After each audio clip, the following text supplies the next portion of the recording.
දවසක් baboon team එකට ජීවිතය ආපු හොඳම ආරංචිය එනවා. බඩේරුඟු ෆාම් එකේ අයිතිකාරයා මලා කියලා.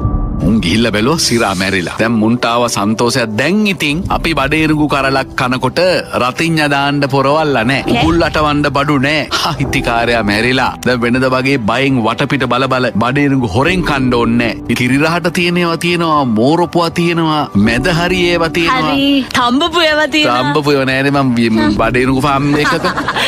කාලෙත් එක්ක බඩේරුඟු ටික ඉවර වුණා. කන්නෙත් ඒත් එක්ක ඉවර වුණා.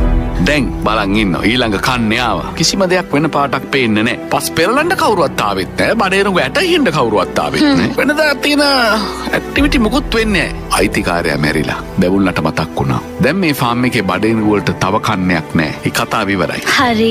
උන්ට තේරෙන්න ගත්තා. වෙනදා හොරෙන් කාපු ටිකවත් කන්න බඩේරුඟු නැහැ කියලා. සමහර වෙලාවට අපි රස්සාව කරන තැන අපේ කර්මාන්ත ශාලාවේ හෝ කොහේ හෝ. හරි. සමහර විටක අපිව පාලනය කරන අපිව බලා ගන්න තාත්තම්ම හෝ නිකන් හිතන්න පොඩ්ඩක්. හිතනවනේ මේ එතනින් ගැලවුණාම නිදහසක් කියලා. ඕ. ඔබට මට එක දෙයක් අමතක වුණා. නරකම ස්වභාවයෙන් ආවත් සමහර මිනිස්සු අපිට අවශ්‍ය දේ ප්‍රොවයිඩ් කරලා අපිව බලාගෙන තියෙනවා. බලන්න අපි ජීවත් වෙලා තින්නේ මේ මිනිස්සු නිසා. පොඩ්ඩක් කල්පනා කරලා බලන්න. බඩේරුඟු පාත්ති අයිතිකාරයා මැරෙන එකට කැමති ඇති. හැබැයි අයිතිකාරයා නැති වුණාම බඩේරුඟු වවන්න කෙනෙක් නැති එක ගැන ඔබ කල්පනා කරාද?